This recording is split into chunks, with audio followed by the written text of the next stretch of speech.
I'm Emily, 35, and if you'd asked me a few years ago, I'd have told you my life was just about perfect. I was climbing the corporate ladder at a renowned company, making my way to a department manager position. It was during those long hours at work that I stumbled upon something unexpected, something that wasn't part of my meticulously planned career path. Love. His name was Jake, a colleague from a different department. He wasn't as high up on the career ladder as I was, but that never mattered to me. Our connection was instant, and before we knew it, our office romance blossomed into something deeper, leading us down the aisle. The company we worked for was supportive. After all, it wasn't a secret affair, but a serious relationship that everyone could see was genuine. We were happy, living in a beautiful, spacious house that we bought together. It was more than a home. It was a symbol of our future, of the family we dreamed of starting. But our seemingly perfect life wasn't without its cracks. The main issue? Our earnings. I always earned more than Jake, and while it never bothered me, it was a thorn in his side. One chilly evening, as we sat in our living room, Jake brought it up yet again. Does it ever get to you? The whole money thing? He asked, his gaze fixed on the dancing flames in the fireplace. No, Jake, it really doesn't. I love you, not your paycheck. We're in this together, remember? I replied, trying to reassure him. He let out a long sigh. I just feel like I should be the one bringing in more, you know? It's not traditional. I reached for his hand, giving it a gentle squeeze. We're not a traditional couple, Jake. We make our own rules. We're happy, aren't we? He nodded, but his eyes didn't mirror the conviction in his voice. The topic was a recurring one, resurfacing every now and then, each time leaving a faint but lingering unease in the air. Life has a way of throwing you off course when you least expect it. That's exactly what happened to me, Emily, on a seemingly ordinary Tuesday. It was supposed to be a routine medical checkup, nothing more. I sat there in the sterile doctor's office, fidgeting with the hem of my shirt, waiting for the usual all clear. Instead, what I got was a jolt that turned my world upside down. The doctor, a kind-faced woman in her 50s, had a serious look as she delivered the news. Emily, I'm sorry to tell you this, but you have cancer, she said gently. For a moment, everything stood still. The word cancer echoed in my head like a dreadful bell. Fear, disbelief, a sense of unreality washed over me. What? Are you sure? I managed to stammer, feeling my heart pounding in my chest. The doctor nodded, her expression empathetic. I understand this is a lot to take in. We need to discuss your treatment options. Her voice faded into the background as I grappled with the shock. Cancer? Me? It didn't make sense. I was healthy, or so I thought. When I left the doctor's office, I felt like I was in a daze. The world seemed to go on around me, but I was stuck in that moment of devastating revelation. I called Jake as soon as I could. He answered after a few rings. Hey, Em, how did the checkup go? His voice was casual, expecting routine news. Jake, it's not good, I said, my voice shaky. What's wrong? Talk to me, Em, he replied, his tone shifting to concern. I took a deep breath, trying to steady myself.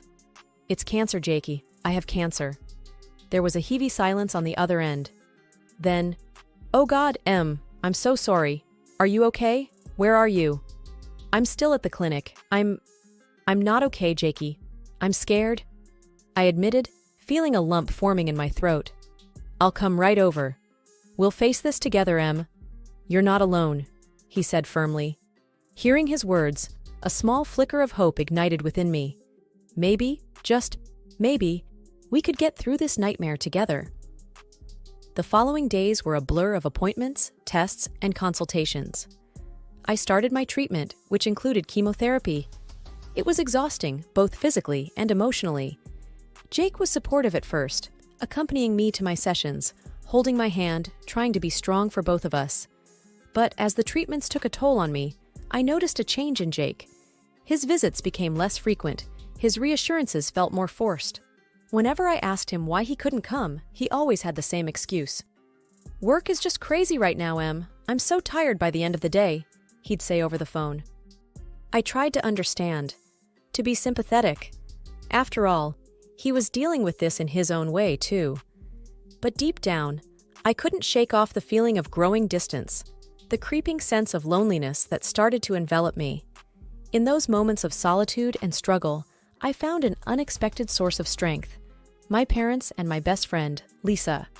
They were my rocks, calling me daily, visiting me whenever they could, offering words of encouragement and love.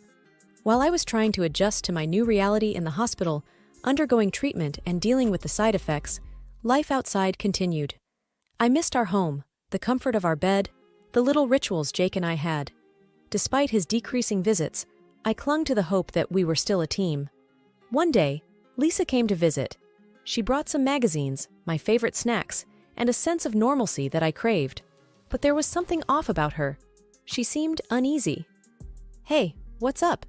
You seem a bit distracted," I said, trying to read her expression. Lisa hesitated before speaking. "Emily, I don't want to worry you, but something strange happened the other day." My heart skipped a beat. "What happened?" "Well, I was walking past your house, and I heard laughter. Loud, female laughter. It sounded like there was a party or something," she said cautiously. A cold shiver ran down my spine. "A party? But Jake didn't mention anything. Maybe he had friends over." Lisa bit her lip, looking uncomfortable.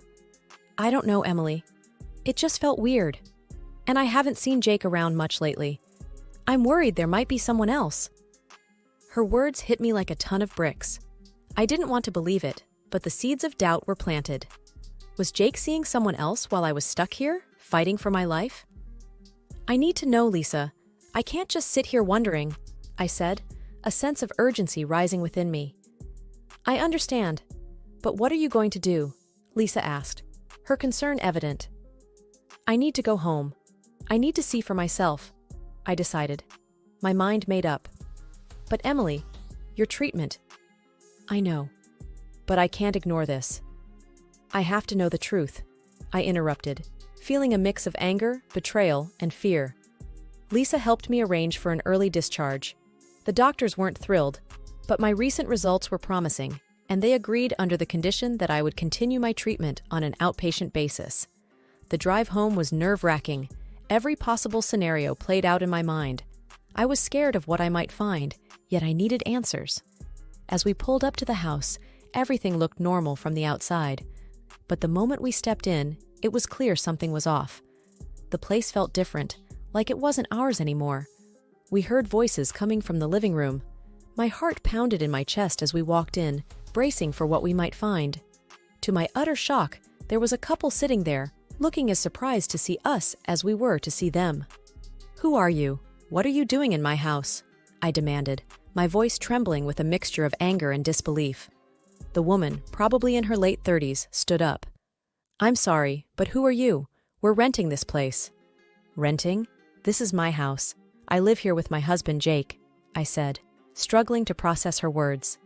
The man, who had been quiet until now, spoke up. "We've been here for a couple of weeks. We made a deal with Jake. He said the house was going to be sold, and we're interested in buying it." My world came crashing down at that moment. Not only was there another woman in my house, but now I was being told that my husband, the man I trusted, was planning to sell our home without my knowledge. I felt like I was in a nightmare, one that I couldn't wake up from.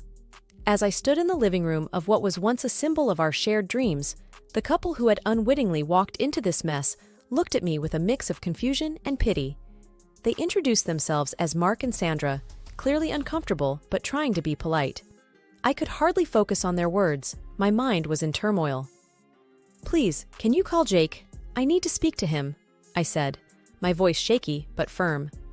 Mark nodded, taking out his phone. "Of course, I have his number. He said to call if we needed anything." The wait for Jake to arrive was agonizing. My heart raced with a cocktail of emotions: anger, betrayal, disbelief. When he finally walked in, the look on his face was one of shock, but not the kind I expected. "Emily, what are you doing here? You should be in the hospital," he said, his voice tinged not with concern, but annoyance. His reaction only fueled my anger. "What am I doing here? Jake, what are you doing? Selling our house behind my back?" He had the audacity to look irritated. "I can explain, Emily. It's simple, really." "Explain?" Explain how you could betray me like this? My voice was rising despite my efforts to control it. Jake's expression hardened.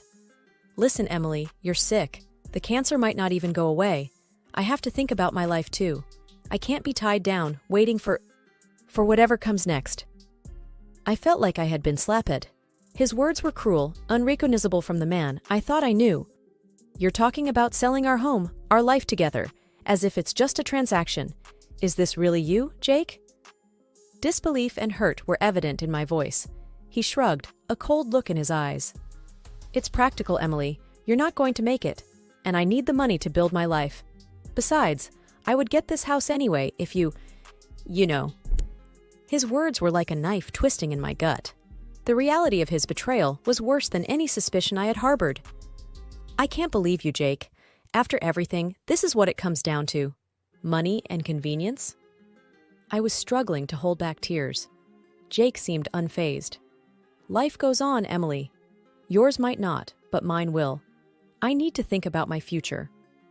His brazenness left me speechless. I had imagined many scenarios, but nothing could have prepared me for the callousness I was witnessing. And you think you'll just get away with this? Selling our house? Leaving me with nothing while I'm fighting for my life? My voice trembled with a mixture of rage and pain. He shrugged again, a gesture that now filled me with revulsion. I'm doing what I have to.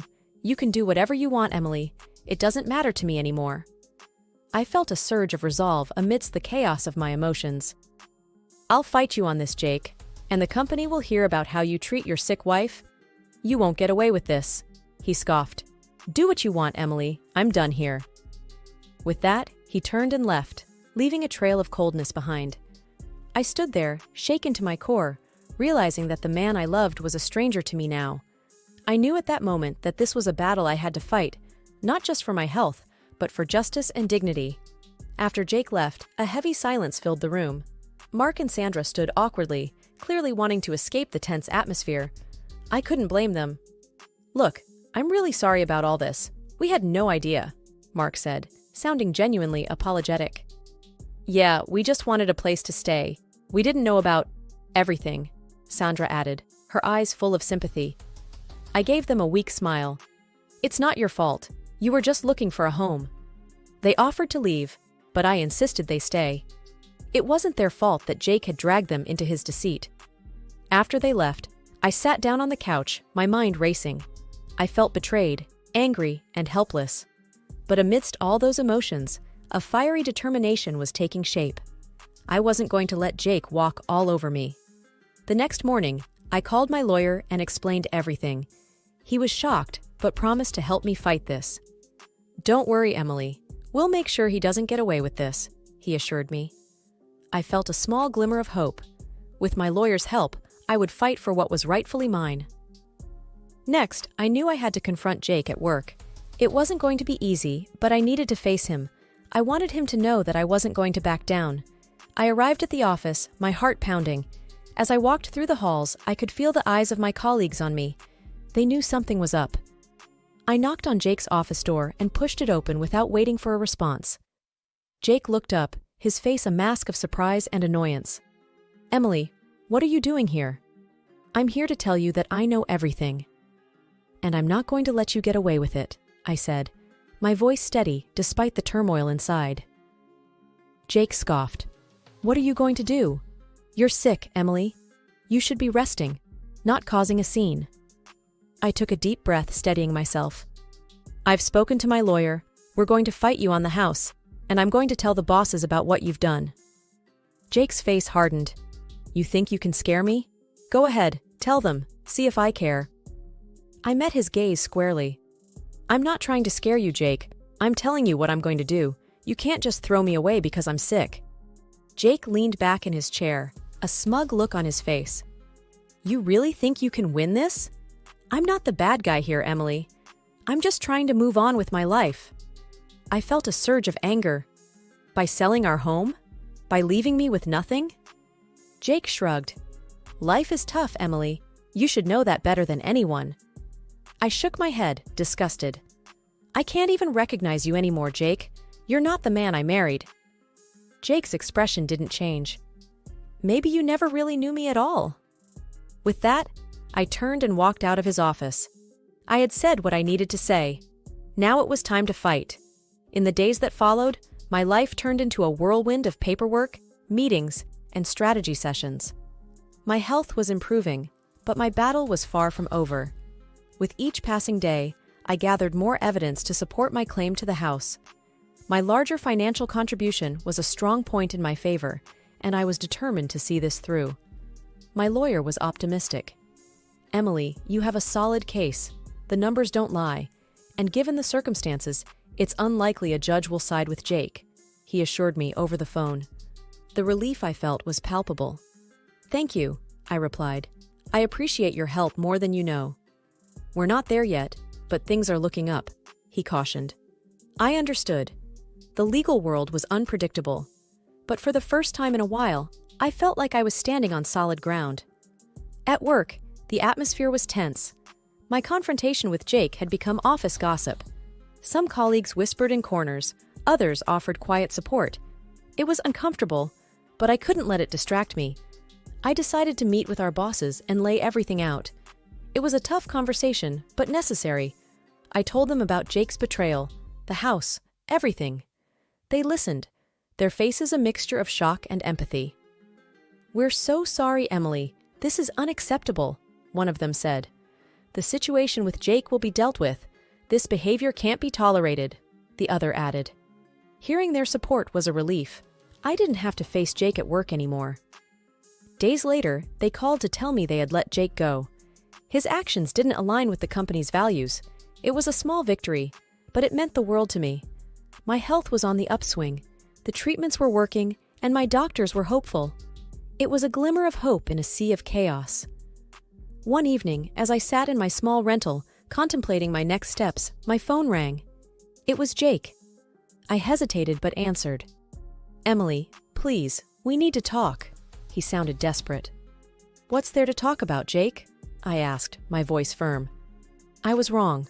I've been fired. I'm sorry, Emily. I didn't think it would come to this," he said, almost pleading. I took a deep breath. "You hurt me, Jake. Deeply. I can't just forget that." "I know, I regret it. Can we find a way to settle this without going to court?" he asked, sounding beaten. After a short pause, I replied, "I will not back down. Never." There was silence on the other end. "I understand. I'll have my lawyer contact yours," he finally said. Jake's call didn't change anything. He had shown his true colors, and there was no going back. I was a different person now, stronger and more determined. After the dust settled with the house and my divorce, I found myself standing at the beginning of a new chapter. It was a strange feeling, like stepping into the unknown after a long, turbulent journey. My health was improving, but the road to full recovery was still ahead of me. One afternoon, I was at the clinic for a checkup. The waiting room was quiet, just the hum of the air conditioner filling the space. When the nurse called my name, I followed her to the examination room. Dr. Simmons, my oncologist, greeted me with a warm smile. "Good to see you, Emily. How are you feeling?" "Better, thank you," I replied, taking a seat. "That's what we like to hear," he said, going over my chart. "Your latest scans show improvement. The treatment is working." I exhaled a sigh of relief. "That's great news." "Yes, but remember, it's a long road. You need to take care of yourself," he reminded me.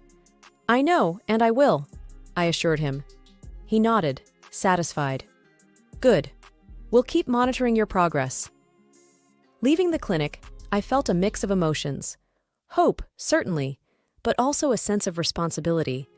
This was my life, and I had to take charge of it. Back at work, I threw myself into my projects.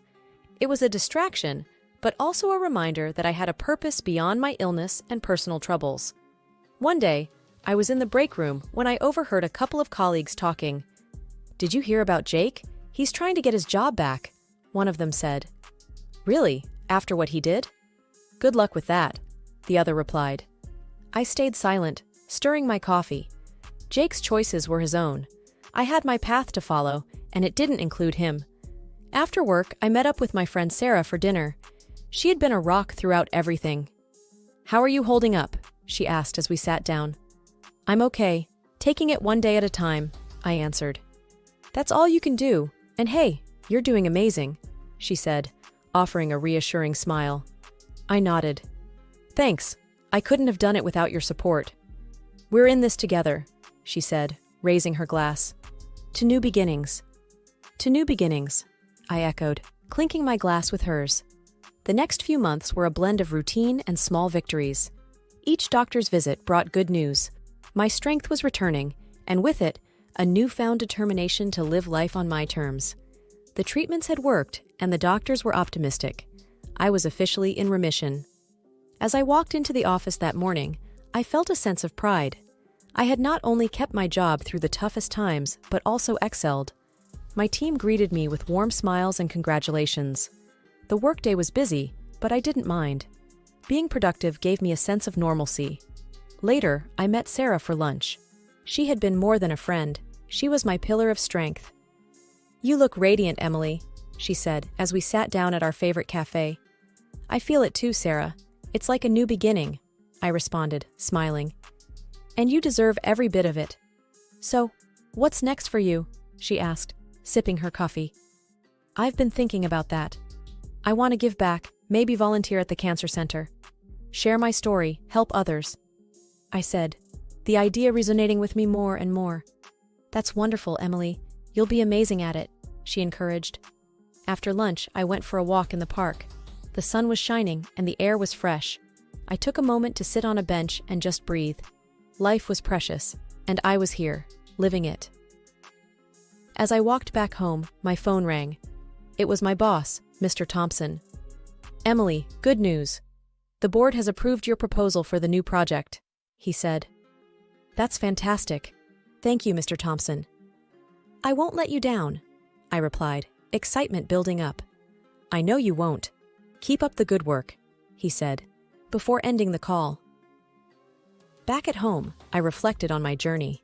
From the shock of my diagnosis to the betrayal and divorce, it had been a roller coaster of emotions.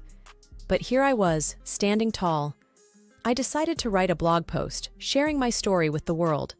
As I typed, the words flowed effortlessly.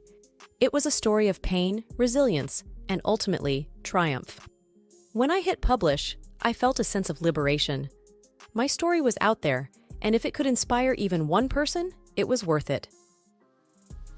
My name is Ashley, and at 32, I've spent the last decade building my career as a manager at Preston & Associates. While my younger sisters Sarah and Emma were busy starting their families, I was climbing the corporate ladder. Don't get me wrong, I love my job, but sometimes I wonder if I missed out on something along the way. No husband, no kids, just me and my corner office with a view of the city. It was a regular Tuesday morning when my phone rang. Sarah's name flashed across the screen, and I answered while sorting through a stack of reports on my desk. Hey Ash, Sarah's voice chirped through the speaker. At 26, my youngest sister had always been the bubbly one. Got a minute? Sure, what's up? I shuffled some papers aside, half listening as I reviewed quarterly numbers. So, you know Mom's turning 60 in 2 months, right? She paused for effect. Well, we're planning something special, and we need everyone to chip in. That got my attention. Okay, how much are we talking about? When Sarah named the figure, I nearly choked on my coffee. It was more than I'd spent on my last vacation, which, come to think of it, was 3 years ago. I know it's a lot, Sarah rushed to add, but it's for Mom, you know? No, it's fine, I said, already pulling up my banking app. I'll transfer it right now. Great. Oh, and one more thing, make sure you take a week off work for the celebration. Don't plan anything else for that time, okay? The next few weeks flew by in a blur of meetings and deadlines. I'd occasionally wonder what my sisters were planning with all that money, but whenever I asked, they'd brush me off with vague responses. Eventually, work took over, and Mom's birthday slipped to the back of my mind. Then came the Saturday dinner. We all gathered at our parents' house, Mom and Dad, my sisters, Aunt Susan and her kids, my cousins Michael and Rachel. The familiar chaos of family dinner surrounded us, Dad telling his same old jokes, Mom fussing over everyone's plates, the usual stuff. That's when Sarah dropped her bomb. "So," she said, pushing her peas around her plate with calculated casualness, "we've finally got everything arranged for Mom's birthday. We're all going to spend a week at Mountain Pine Resort." The table erupted in excited chatter. Mom was beaming, Dad was already talking about hitting the slopes, and my sisters were discussing which ski runs they wanted to try. "Why didn't anyone tell me earlier?" I asked, feeling a bit left out. "I don't even have a ski suit, and there's barely any time to get one now." The table got quiet. Too quiet. Mom cleared her throat, and I felt my stomach drop before she even opened her mouth. "Actually, honey," she said, with that tone she used when she was about to ask for a favor she knew I couldn't refuse, "we were hoping you could do us all a huge favor and watch the kids while we're there." I stared at my family gathered around the dinner table, waiting for someone to laugh, to say it was all a joke. But the silence stretched on, broken only by the soft clink of silverware against plates. "You want me to watch the kids?" I finally managed to say. "All 5 of them?" My mind started counting them off automatically: Emma's toddler Jason, Sarah's baby girl Lucy, cousin Michael's twins Tom and Anna, and Rachel's son Pete. 5 kids under the age of 7. "Well, you're so good with them," Mom said, as if that explained everything. "They love their Aunt Ashley." I looked around the table again, still hoping to see a hint of humor in someone's eyes. There was none. Just expectant faces waiting for my usual yes. "But, that's not fair," I heard myself say, my voice sounding strange to my own ears. "I want to celebrate with everyone too. It's Mom's birthday." Emma, my 28-year-old sister, put down her fork with a sigh. "Come on, Ashley. You'll be bored there anyway. It's going to be noisy and crowded." "Bored?" I repeated. "How would you know if I'd be bored?" "Well," she continued, exchanging glances with Sarah, "you're great with the kids. They adore you. And let's be honest, it's not like you need a break from family life." I felt my chest tighten. "What's that supposed to mean?" Sarah jumped in, her voice carrying that condescending tone she'd perfected over the years. "She just means that you don't have children or a husband to get away from. The rest of us, we need this break. You understand, right?" The green beans on my plate blurred as I blinked back tears. I wouldn't give them the satisfaction of seeing me cry.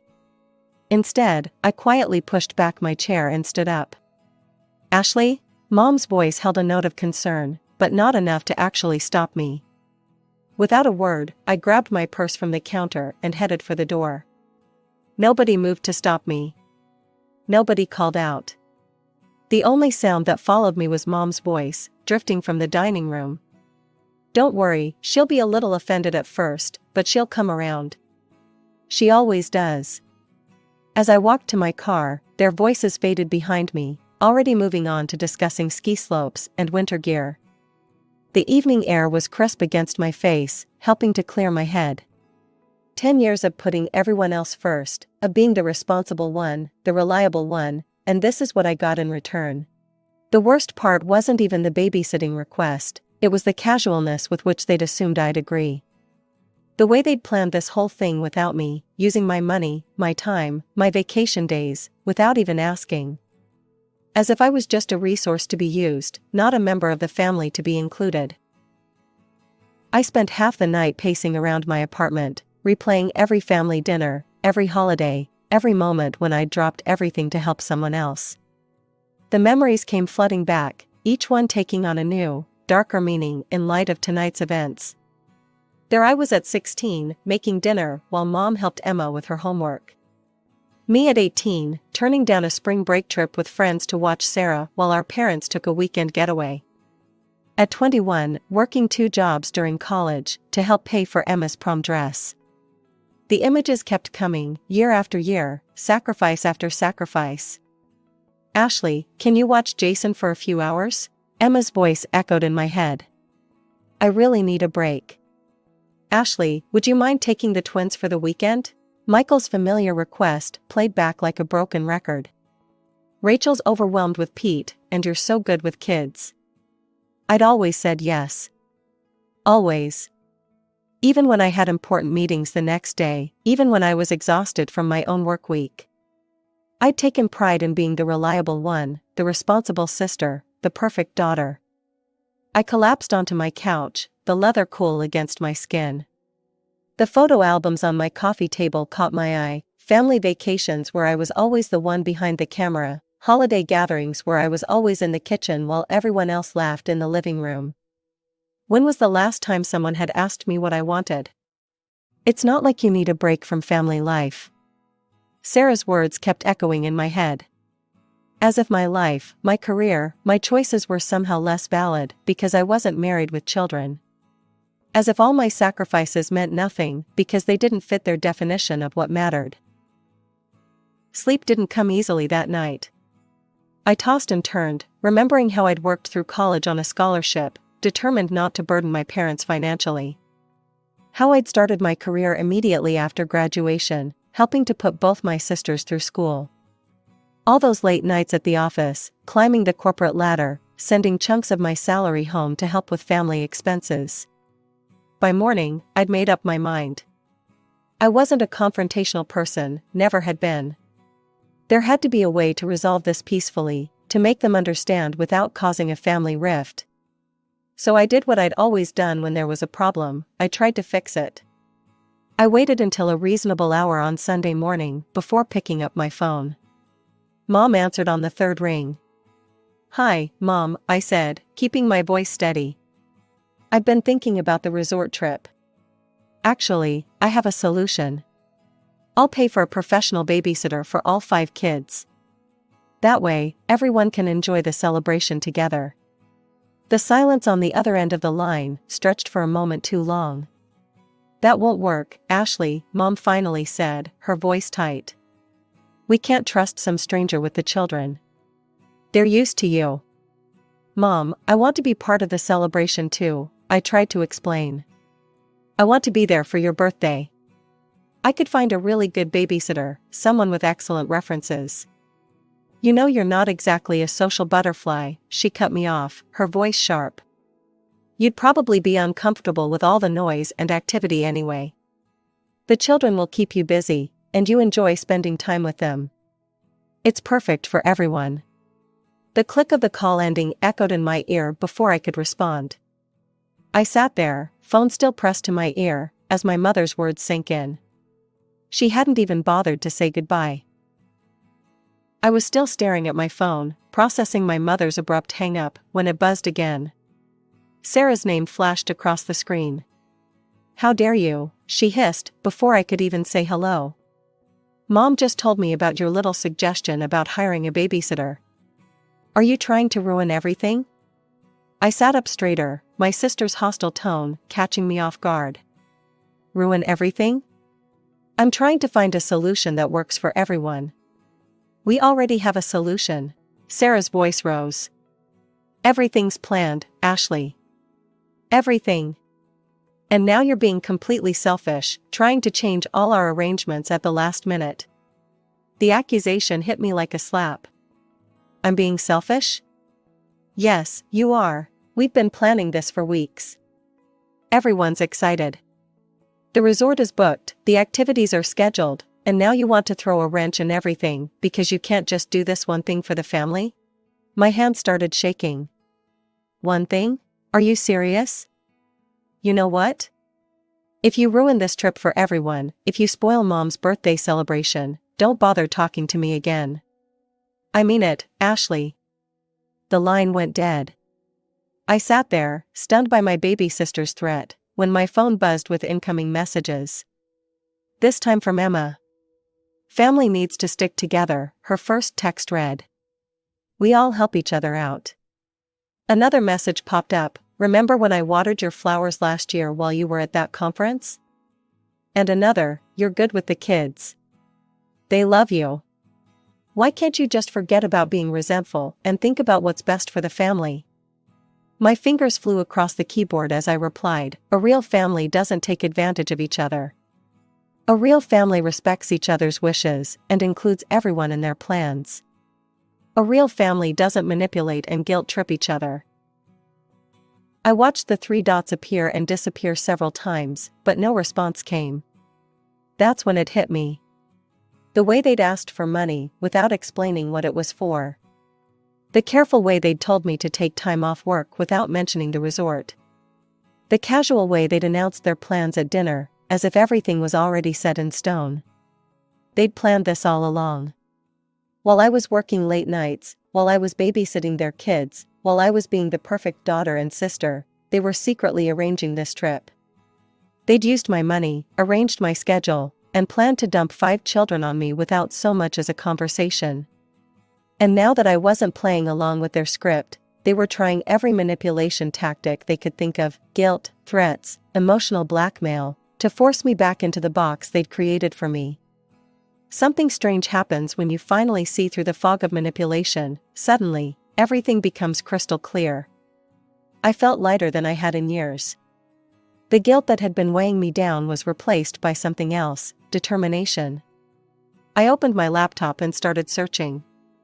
Within an hour, I had booked a beachfront hotel in Florida. Nothing too fancy, but it had a balcony overlooking the ocean and was within walking distance to everything I might need. I even splurged on a first-class plane ticket. After all, I had plenty of money since I wouldn't be skiing. The next few days at work were surprisingly peaceful. My family had stopped calling and texting. They probably thought I was home preparing for a week of childcare, maybe buying extra snacks and planning activities.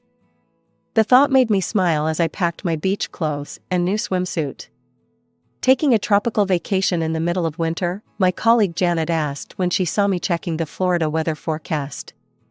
Sometimes you need to do something unexpected, I replied, surprised by how good it felt to say those words out loud.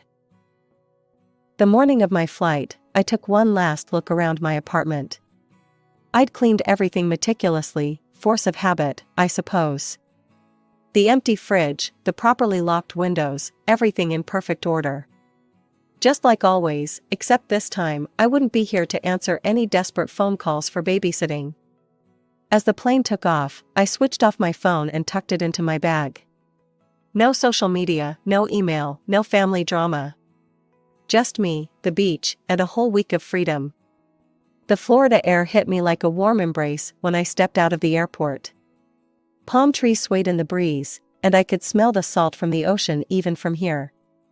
My hotel room was even better than the pictures. The balcony offered a perfect view of the endless blue horizon, and I could hear the waves crashing against the shore. That first afternoon, I walked barefoot on the beach, letting the warm sand squeeze between my toes. When was the last time I'd done something like this? When was the last time I'd done anything just for me? I swam in the hotel pool, read a book without interruption, and had dinner at a quiet beachside restaurant where no one needed me to cut their food or clean up their spills. I watched the sunset from my balcony, sipping a glass of wine, without a single thought about bedtime routines or morning schedules. My last morning in Florida, I savored my final moments of peace. I knew I'd have to turn my phone back on eventually, face whatever chaos I'd left behind. But I hadn't expected quite what I found. When my phone finally powered up, it started buzzing nonstop. Messages, voicemails, missed calls, hundreds of them. The timestamps showed they started exactly a week ago, early in the morning. My hands trembled slightly as I began scrolling through them. The first messages were from Sarah, "Where are you? We're outside your house." Then Emma, "Ashley, open the door. The kids are getting restless." Michael, "Hey, we brought Tom and Anna like planned. Are you home?"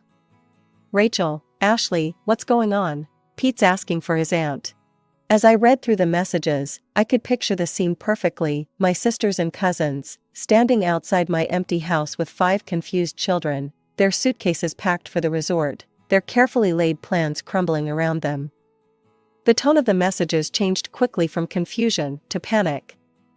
"Ashley, this isn't funny. Where are you? Pick up your phone. What are we supposed to do with the kids? You can't just disappear like this." Then came the anger. Sarah's messages turned nasty. "You selfish witch. How could you do this to us?" Emma wasn't much better. "I can't believe you're this immature. Mom's birthday is ruined because of you." My Aunt Susan's messages made me wince. I'd never seen her use that kind of language before.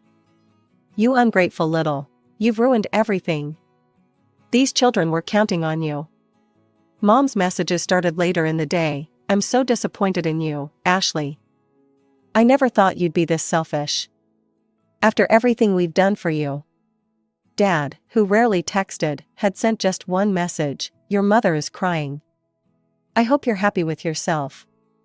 The voicemails were worse. I could hear the anger, the disappointment, the accusations in their voices. Messages from extended family members I hadn't talked to in months suddenly appeared, all of them condemning my behavior. You've always been so reliable. How could you do this to your own family? Those poor children. You've ruined everything.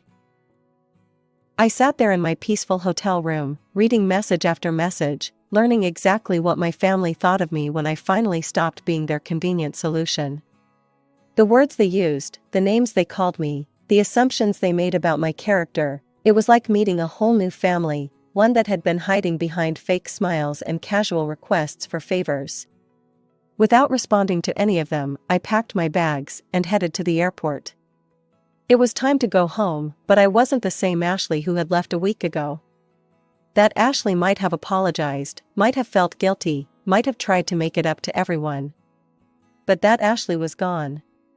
I had just finished unpacking my beach clothes when I heard the aggressive pounding on my front door. Before I could even reach it, I heard a key turning in the lock, the emergency key I'd given my mother years ago, just in case. They burst in like an angry storm, Mom leading the charge, Emma and Sarah flanking her sides, all of them red-faced and wild-eyed. The peaceful feeling I'd cultivated in Florida evaporated instantly. Do you have any idea what you've done? Sarah screamed, stepping forward. You ruined everything. Everything. I stood my ground, watching them unleash their fury in my living room. The same living room where I'd babysat their children countless times, where I'd cancelled my own plans to accommodate their emergencies, where I'd always been the reliable one. Mike and John refused to stay with the kids, Emma spat out, referring to their husbands. They both suddenly had important business to take care of. So Sarah had to stay home with all 5 children while we went to the resort. She missed Mom's birthday because of you. The whole trip was ruined, Mom added, her voice rising. Nobody could enjoy themselves. All we did was talk about how you betrayed us, how you let everyone down. Your father couldn't even ski properly, he was so upset. They continued their tirade, talking over each other, each one trying to outdo the others in expressing their disappointment and anger. The more they talked, the more absurd it all seemed, until something inside me broke, but not in the way they expected. I started laughing. The sound of my laughter cut through their accusations like a knife. They stopped mid-sentence, staring at me as if I'd lost my mind. What's so funny? Mom demanded, her face flushing darker. What could possibly be funny about this situation? I wiped tears of laughter from my eyes. Don't you see how ridiculous this is? Do you really not understand how absurd you all sound right now? Absurd? Emma sputtered. What's absurd about? You secretly planned this entire trip, I interrupted, my laughter fading but my voice steady. You decided, without asking me, that I would watch your children. You took my money, told me to take time off work, and then just assumed I would fall in line with your plans. And now that everything fell apart because of your assumptions, you're here calling me the villain? But you've always helped before, Mom said, her voice smaller now, confused. You've never said no. And that's exactly the problem, I cut in. Because I always helped, you started taking advantage of me. You stopped seeing me as a daughter or a sister and started seeing me as free childcare. You stopped considering my feelings, my plans, my life.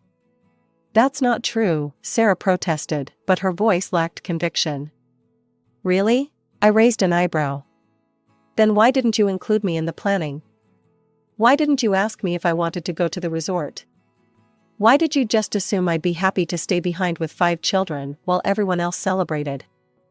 I watched their faces, hoping to see some recognition, some understanding of how they'd treated me. Instead, I saw their expressions harden. "You're being selfish," Mom said, her voice cold. "You've ruined my birthday, you've hurt your sisters, you've disappointed the children. This isn't how I raised you." I felt the last thread of hope snap. "No, Mom. You're the ones being selfish. This whole situation is your fault, not mine." Mom drew herself up to her full height, her face like stone. "If that's how you feel, then perhaps I don't have a daughter named Ashley anymore." "If that's what you want, Mom," I said quietly, "then so be it." It's been 6 weeks since that final confrontation in my living room.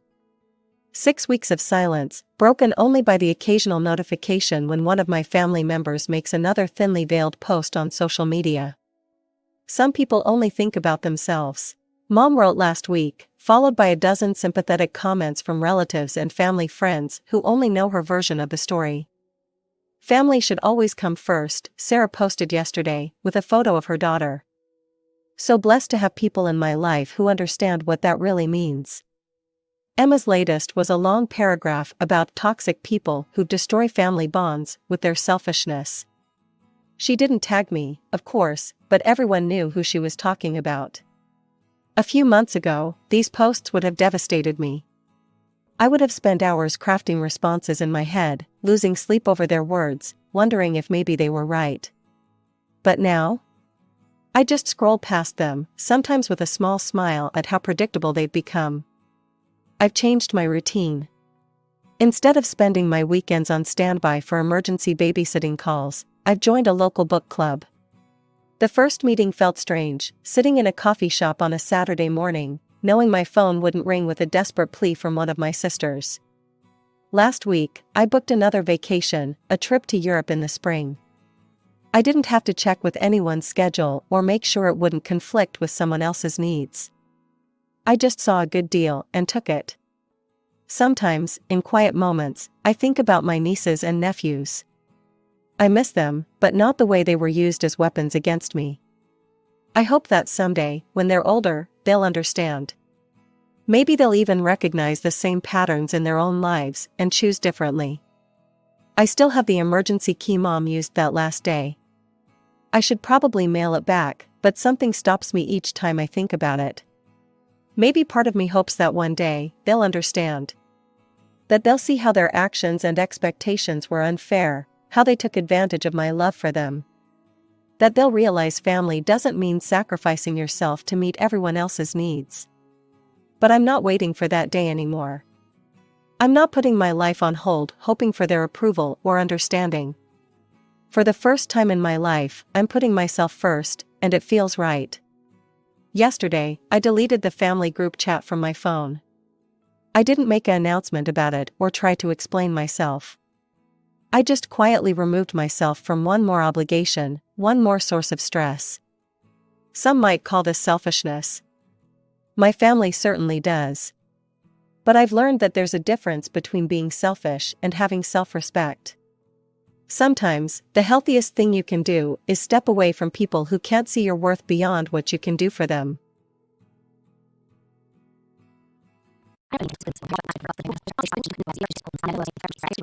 My anger simmering.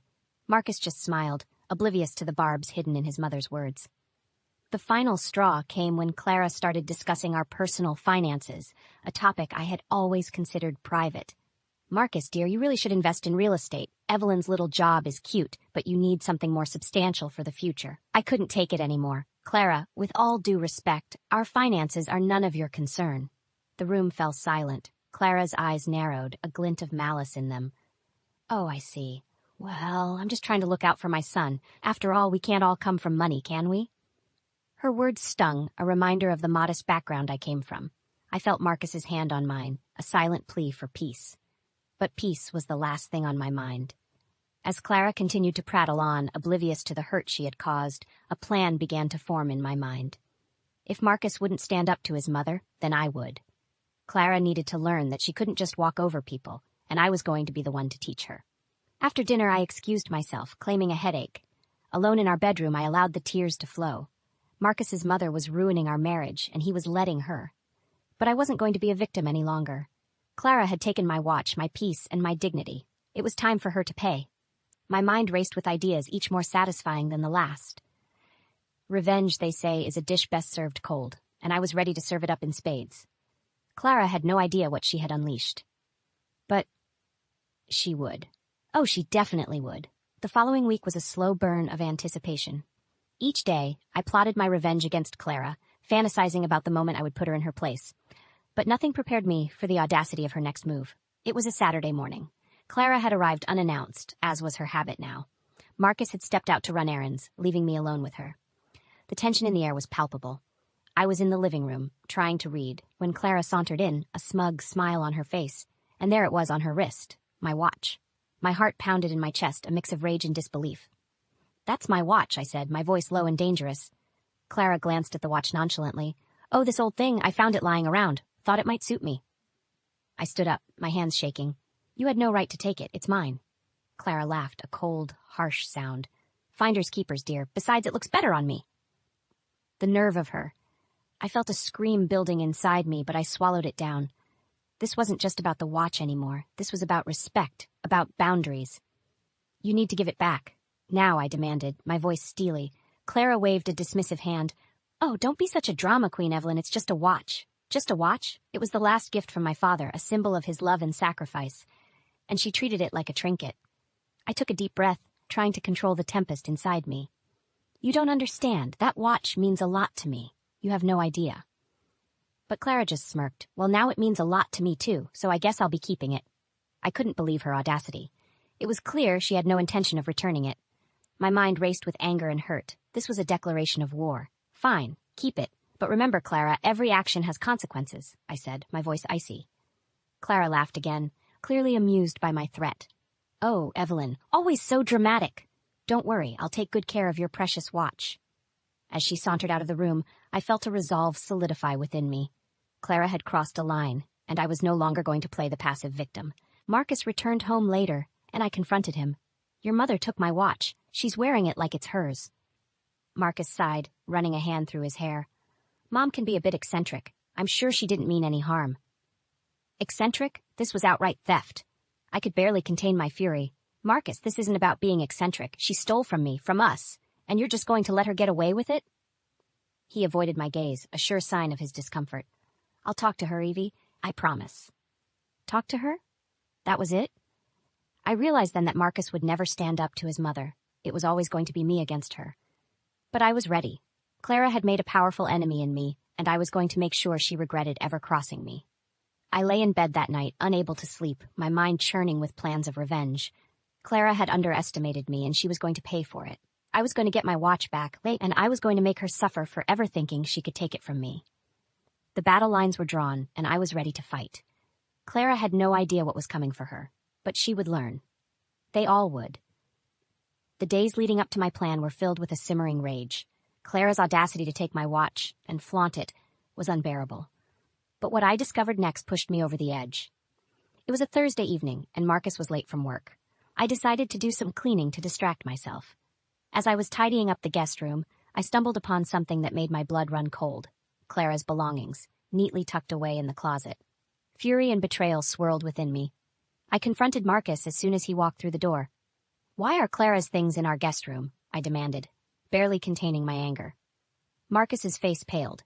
She's been staying here while we're at work. She said it was to help out around the house." Staying here? Without my knowledge? I felt like I was in a nightmare. "And you agreed to this?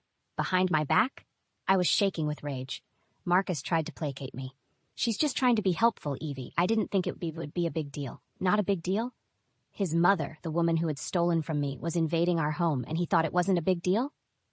"This is our home, Marcus. Your mother has no right to be here without my consent." Marcus sighed, looking exhausted. "I'll talk to her, Evie. I'll sort it out." But his promises were empty. I knew then that I had to take matters into my own hands. The next day I waited for Clara to arrive. The doorbell rang, and I opened it to find her standing there, the stolen watch glittering on her wrist. "Evelyn, dear, I brought some groceries," she said, breezing past me. I closed the door and faced her, my resolve steeling. "Clara, we need to talk." She looked at me, a smirk playing on her lips. "About what, dear?" "About the watch, about you staying here without my knowledge. This ends now." Clara laughed, a sound that grated on my nerves. Oh, Evelyn, you're being ridiculous. I'm just helping out my son. I took a deep breath, trying to keep my composure. You're not helping, Clara. You're overstepping and you're stealing. I want my watch back, and I want you out of this house. Clara's expression hardened. I'm not going anywhere, Evelyn, and the watch is mine now. Get used to it. Her blatant disrespect and arrogance fueled my anger. This is not the end of this, Clara. I will get my watch back, and I will make sure you regret ever crossing me. Clara scoffed. Threats, Evelyn, really?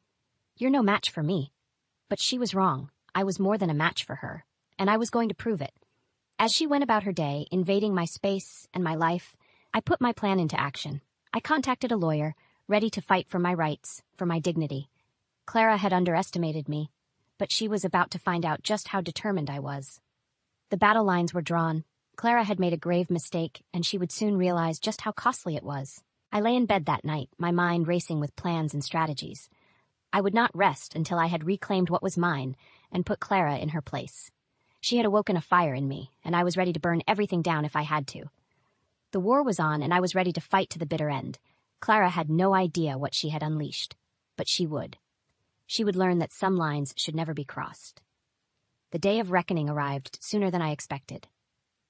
It was a crisp Saturday morning when I set my plan into motion. I waited for Clara to leave the house for her usual shopping, the watch conspicuously flashing on her wrist. The moment the door closed behind her, I made my move. I called the police, my voice steady but filled with righteous anger. I'd like to report a theft. The thief is my mother-in-law, Clara. She's stolen a very expensive watch from me, and I have proof. The operator's calm voice was a stark contrast to the storm raging within me. We'll send an officer over to take your statement, ma'am. Please ensure the item is indeed missing and prepare any evidence you have. I hung up, my heart pounding in anticipation. Today, Clara's reign of terror would end. I didn't have to wait long. The police arrived just as Clara was returning, her arms laden with shopping bags. The look on her face when she saw the police car was worth everything I had endured. What's going on, Evelyn? Why are the police here? Clara's voice trembled, a crack in her usually composed demeanor. I've reported the theft of my watch. The one you're wearing, I said, my voice cold. Clara's face drained of color. You can't be serious. This is just a family matter. The police officers stepped in, their presence authoritative. Ma'am, we need to ask you some questions about the watch you're wearing. Clara's composure crumbled as she realized the gravity of the situation. This is just a misunderstanding. Evelyn gave me this watch. I stood firm, my resolve unshaken. That's a lie. That watch was stolen from me and I want it back. The officers took statements from both of us. Clara's lies twisted and turned, but the truth was clear as day. The evidence was on her wrist. Finally, with a heavy heart, the police took Clara into custody. As she was led away, her eyes met mine, filled with betrayal and fear. But I felt no sympathy. She had brought this upon herself. Marcus arrived in the midst of the chaos, his face a mask of confusion and concern. Evelyn, what's happening? Why is my mother being arrested? I looked at him, the man I had loved, now a stranger to me. She stole my watch, Marcus, and you did nothing, so I did what I had to. He looked lost, torn between his wife and his mother. But Evelyn, she's my mother. Couldn't we have handled this privately? Privately? After everything Clara had done? No, Marcus. This isn't just about a watch. It's about respect, boundaries, and truth. Something your mother knows nothing about. As the police car drove away, I felt a sense of closure.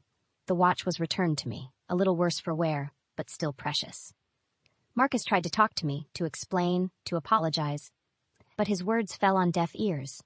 Clara's arrest had exposed the deep cracks in our marriage, cracks that perhaps had always been there.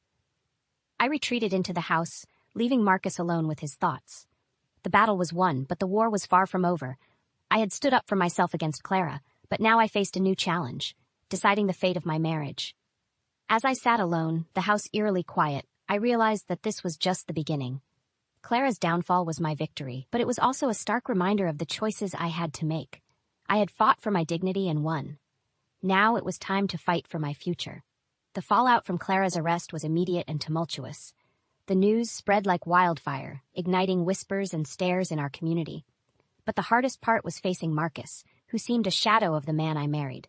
A few days later, Marcus came to me, his eyes weary and voice heavy. Evelyn, Mom's in trouble. She's facing serious charges, and her savings, they're gone. She's talking about selling her house. I listened, a mix of vindication and sadness swirling inside me. Marcus, she brought this on herself. She stole from me, from us. There are consequences to actions. But she's my mother, Evelyn. I can't just abandon her, he pleaded, his loyalty torn. I sighed, my heart aching. I understand she's your mother, Marcus, but where was your loyalty when I needed you, when she was invading our home, our life? He had no answer, his silence speaking volumes. The next few weeks were a blur of legal proceedings and strained silence at home. Clara's once proud demeanor crumbled under the weight of her actions. She was found guilty and faced not only legal repercussions but also public shame. Marcus, caught in the crossfire, suffered at work.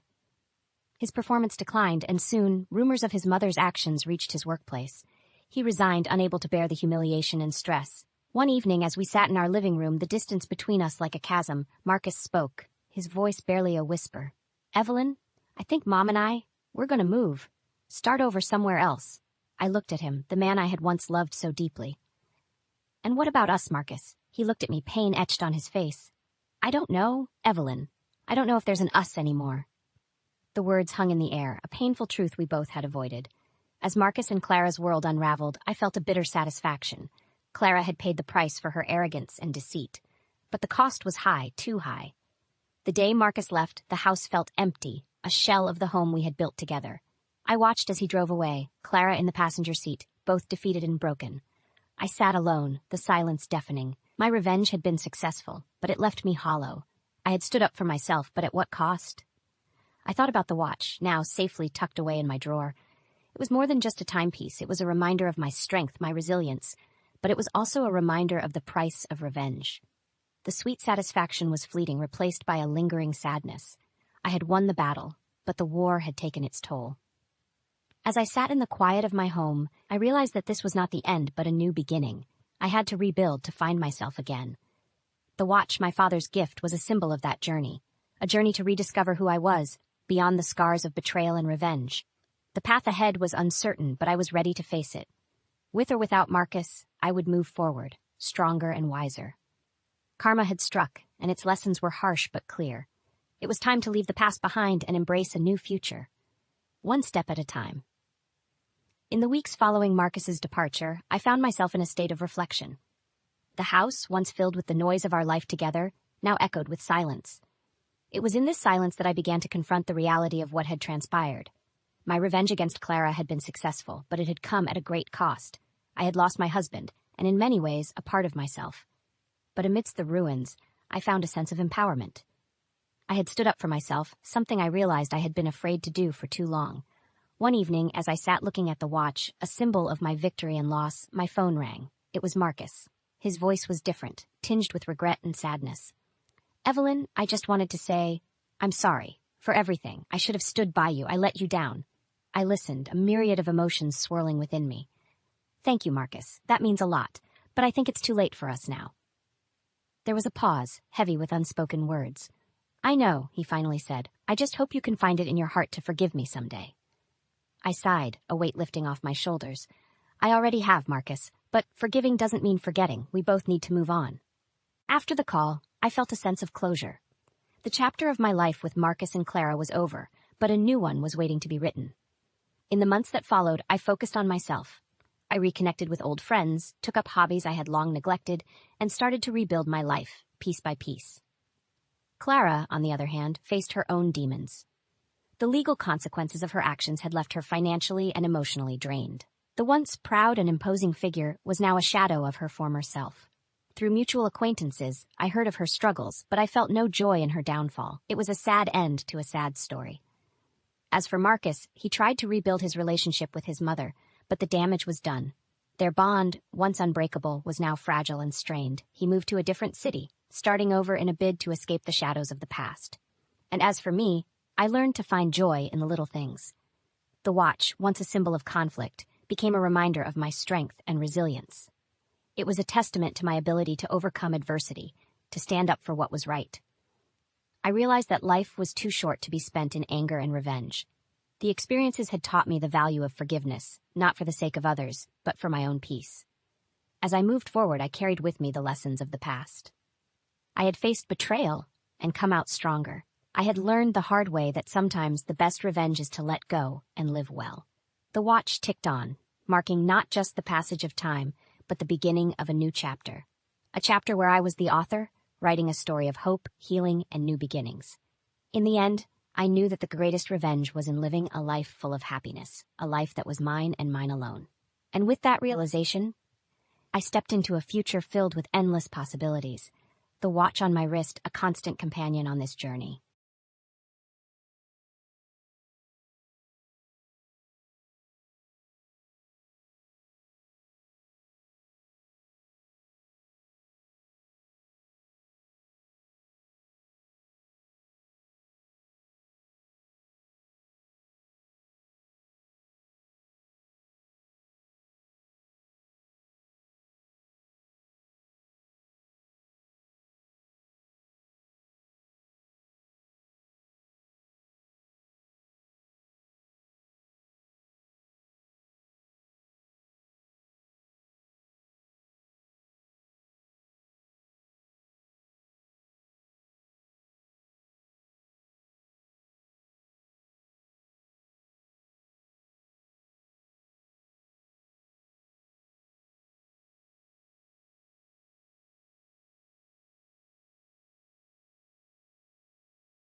Olivia, that's all you get.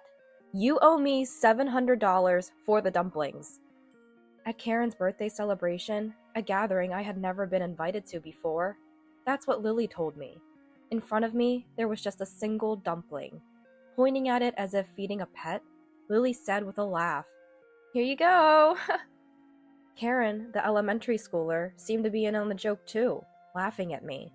Mother and daughter, both mocking me with the same demonic grin, completely extinguished any affection I had for my granddaughter. "I've had enough. I'll just pay the bill and head home," I said, standing up. Lily, still smiling, waved me off dismissively, disappointed in Jack, who wouldn't even meet my eyes. If they wanted to celebrate with just their immediate family of 3, that's fine by me.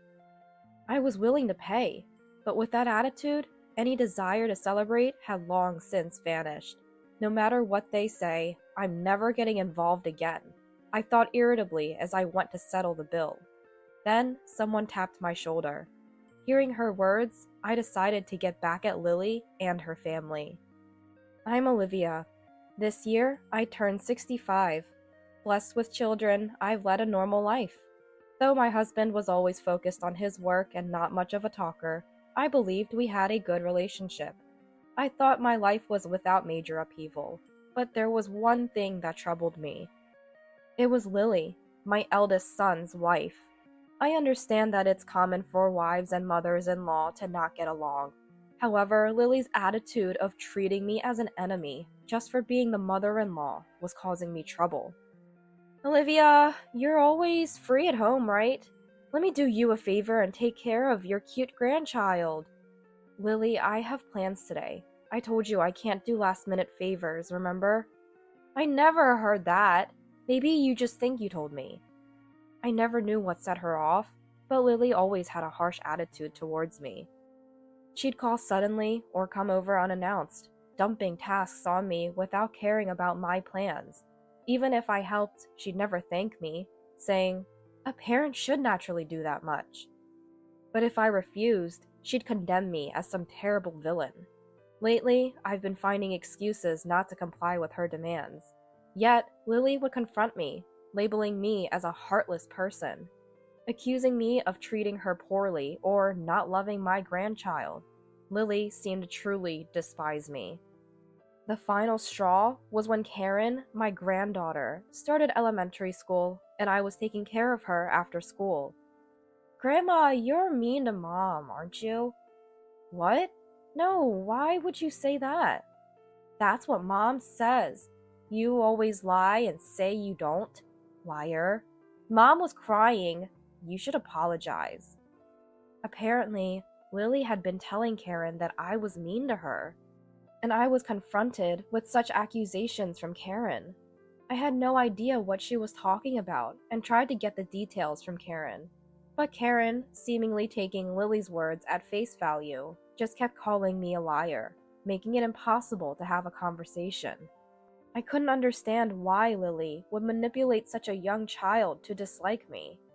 With no idea what to do or what was even happening, I was at my wit's end.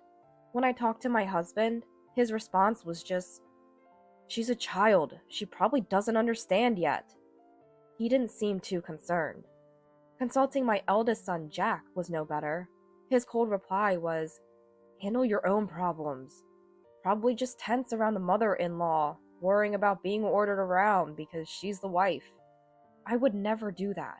It's unbearable being targeted with such hostility. So what am I supposed to say? Should I tell her to be nicer to Mom? If I do that, it'll look like I'm siding with Mom, and things will become even more strained between us. It's not about taking sides. If she dislikes me, I want to know why. If she wants nothing to do with me, she should keep her distance. Try to understand how it feels to be reluctantly asked for favors. She's the mother of your beautiful grandchild, Mom. Can't you just compromise a little? Jack's policy of non-intervention always seemed to side with Lily. No matter how much I pleaded, it felt like he was just brushing me off, telling me to endure it. At times, I couldn't help but vent to my close friends about these issues. Yet, their responses were always something like, "That's how sons' wives are." and I continued to struggle without finding a solution. Even when advised to keep my distance, it was always Lily who initiated contact. Whether I listened to her calmly or subtly rejected her, I found myself at a loss dealing with an unsatisfied Lily. During this time, I was informed by Lily about celebrating Karen's 10th birthday at a famous Chinese restaurant. Despite sending gifts for every celebration, including birthdays, I had never received a word of thanks from my eldest son's family. Instead, I was met with remarks like, "Olivia, you have no taste. It's better if you just give us cash." Naturally, I had never been invited to any of their celebration gatherings. After being told not to interfere with family events, I had refrained from getting involved. Karen's birthday celebration is at her favorite Chinese restaurant. You're coming too, right, Olivia? May I ask why you're inviting me this time? You're Karen's grandmother. It's not strange for you to come, right? Despite the usual attitude from Lily, her words made me suspect something unpleasant. Still, if I didn't go, I would surely be blamed for not attending my granddaughter's birthday. After much thought, I decided to attend the celebration. Although I had a bad feeling, part of me hoped that maybe they were trying to mend our relationship. If my suspicions turned out to be true, I would stop involving myself with them. With that thought, I went to the Chinese restaurant on the appointed day. But as expected, my faint hope was immediately betrayed. Lily and her family, waiting for me, looked at me and sneered with malice. "Look! There's shark fin soup, Karen's favorite. Since Grandma is paying today, let's eat a lot." What? Yay! When I expressed my surprise, Lily burst out laughing, as if she was greatly enjoying herself. Initially, I had thought that it wouldn't be a problem to pay for the meal, considering it was to celebrate Karen's 10th birthday. However, Lily's declaration, as if it was a given even before I offered, took me by surprise. "You're not planning to eat without paying, are you, Olivia? How brazen." "I never had such intention, but you could have at least mentioned the cost beforehand." "What? I told you in advance. Don't blame others for your forgetfulness. It's true what they say about memory loss in old age." The usual exchange of sarcasm made me realize that what I had hoped for was never going to happen. I decided to eat quickly and leave. As I was about to enjoy the delicious-looking dishes laid out before me, something happened. "Hey, what do you think you're doing?" "What do you mean? I'm just trying to eat." As I reached for one of the expensive-looking dishes, Lily slapped my hand away. Her gesture, like scolding a child for a mistake, made me sweat, wondering if I had done something rude. But seeing me flustered, Lily laughed mockingly and said something outrageous. "Today, Olivia, you're just the wallet, so no eating." "What?" "Olivia, did you really think you were invited for Karen's celebration? It's obvious you're here to pay the bill." "That's right, pay up!" "Be grateful we even let you sit at the table. Don't even think about touching the food. It's a joke." Lily and Karen took turns insulting me. Seeing this, Jack turned his face away from me and said nothing. In a situation with no allies, I felt as if my heart was being squeezed. I sighed, unable to find a solution to the relentless harassment. Feeling sick, I even started to think about just going home. Then, as if struck by an idea, Lily dropped a single dumpling onto my empty plate. "Well, can't be helped. I guess you can eat that much." "Ha! Mom, a single dumpling?" "Olivia, that's all for you. You owe $700 for that dumpling." "Grandma, that's so lame." Even Karen, a grade schooler, joined in laughing at me. Their demonic smiles, mother and daughter alike, mocking me, extinguished any affection I had left for my granddaughter. This was the moment I decided to cut ties completely. I didn't feel like celebrating her birthday anymore, but as a severance, it was a small price to pay. "I've had enough. I'll pay the bill and leave first." "What? You're leaving already? Thanks for the meal. Please just leave me alone from now on." I was disappointed in Jack, who wouldn't even make eye contact until the end. No matter what was said, Jack wouldn't reprimand Lily or even Karen. Trying to contain my intense anger, I went to pay the bill. As I approached the cash register, the flustered owner appeared. "Dear customer, I'm sorry, but the course meal is still ongoing. Could you please wait a little longer? I'm sorry, but I need to leave now. Can I just pay the bill first?" "Didn't you like the food?" "No, the dumpling was delicious." "Just the dumpling? Was there something in the other dishes you didn't like?" Apparently, Lily had reserved a course meal, and the owner was puzzled why I was leaving halfway through, so he approached me. Wondering how to explain the situation and feeling foolish to cover for my eldest son's family, I blurted out, "I'm apparently just the wallet." Then someone tapped my shoulder from behind. It was Mary, a friend who had listened to my complaints before. "I saw everything just now. It's much worse than what you told me." "Mary, when did you get here?" "Just before you all arrived. I heard the whole thing." As it happened, Mary was at the same restaurant with her colleagues from work. She happened to see the way my eldest son's family was treating me and hurried to talk to me as I was heading to the register. Seemingly more outraged than me at my son's family's behavior, Mary said, "You don't need to pay," and stopped my hand. "Listen, Olivia, even if it's your grandchild, that behavior is not normal. At her age, she should know better than to treat family that way." But no matter what I say, nobody listens to me, not even my son Jack. "So you're just gonna let them walk all over you?" Mary's words made me realize something. Looking back, my eldest son's family, unconcerned about me, was happily chatting and enjoying their meal. They probably don't even consider me as family anymore. Jack glanced at me for a moment, but quickly averted his eyes as soon as we made eye contact. Seeing such a pitiful attitude, I felt like the person sitting there was not my son. If they don't understand words, then show them with actions. I'll help you. "Thank you, Mary. Can I ask for a little help?" Encouraged by Mary, I felt like I had finally found an ally. The owner, sensing the uneasy situation, nodded at me as if to say he was on my side. "I'm sorry, but I only ate one dumpling." "Understood. Let's do this." Based on our explanation and the owner's decision, I only had to pay for the one dumpling I ate. It felt awkward to put out just a few bills, but the owner smiled, processed the payment, and handed me the receipt. "The rest of the bill will be paid by those who ate. No worries." "Thank you very much."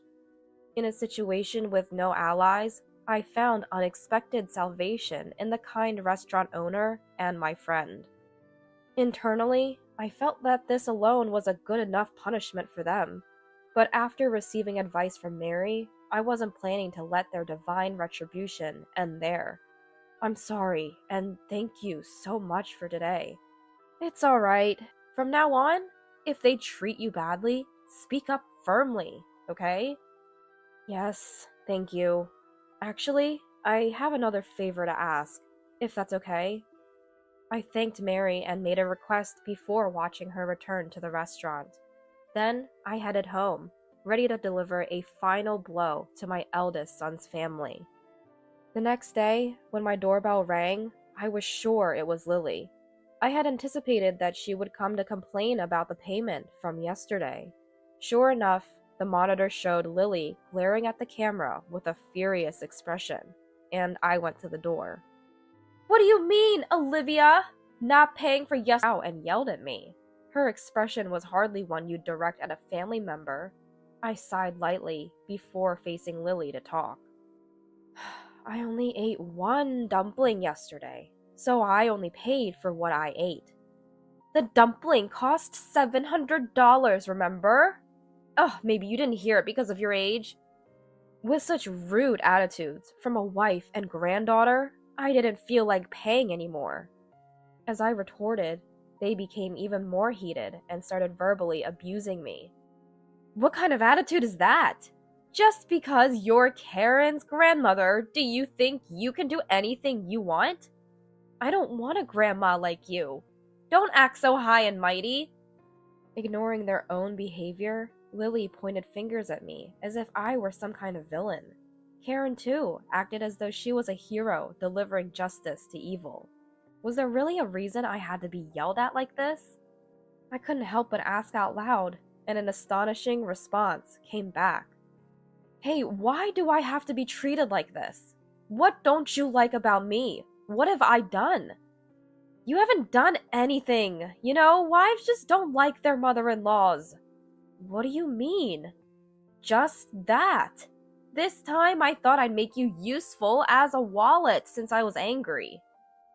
Stunned by Lily's unexpected words, I was speechless. Then, before I could signal, the door to the next room opened. Mary entered the living room. The moment they saw Mary's face, the two were speechless, their mouths agape. Listening to you all this time? Is that how you treat my friend? What? Miss? Why are you here? Karen was the most flustered by Mary's sudden appearance. That's understandable. Mary still works as a language teacher in a certain classroom and is also the teacher of the language class that Karen attends. When I had spoken to Mary, the situation was so different from Karen's behavior in class that she had trouble believing me. But after yesterday's incident, Mary had become my ally and came to my house today. When Karen said she wished I was her real grandmother, I was so happy. Don't be deceived, miss. This woman made my mom cry before. My friend wouldn't do that. Besides, you just said Mom wasn't mistreated, right? What? But, Mom, Grandma was mean to you, right? Karen seemed to have believed everything Lily told her about me without hearing the details. Lily, apparently not expecting to be overheard, looked panicked. She became visibly nervous, glancing at Karen with a troubled expression. Seeing her mother's behavior, Karen's face rapidly paled. I was speechless at Lily's inability to come up with a better excuse for her actions. Miss, please listen to our side too. Just because she's your friend, it doesn't mean you should take Olivia's side. But I am listening. You just said she wasn't mistreated, didn't you? Well, I couldn't just stay silent when accused like that. Lily, always quick with words, tried to make excuses and win Mary over. But Mary was judging based on the behavior she had witnessed, not on Lily's unsubstantiated claims. With no chance of Mary siding with them, Karen, scolded by her teacher, looked like she was about to cry. Only giving one dumpling and then expecting $700 in payment? That's no way to treat family, is it? But it was my birthday, so it's only natural for Grandma to pay. That's what Mom said. Considering your attitude earlier, those kinds of words wouldn't come out unless you really looked down on someone. You usually speak to your grandmother like that, don't you? Apparently, Karen was very fond of Mary and had never shown the same behavior towards me. Shocked by her favorite teacher's words, Karen seemed deeply affected. Seeing Karen's reaction, Lily, while still glaring at me, was at a loss for words. Complaining to the teacher. How sneaky of you. It wasn't a complaint. I just happened to see what was going on. Well, I won't forgive you. Olivia, don't think you can see your granddaughter again. Fine by me. I'd like to ask the same. Don't involve me anymore. When I retorted, Lily left, pulling Karen's hand and looking resentful. As I watched them leave, I finally let out a sigh of relief. Seeing this, Mary patted my back.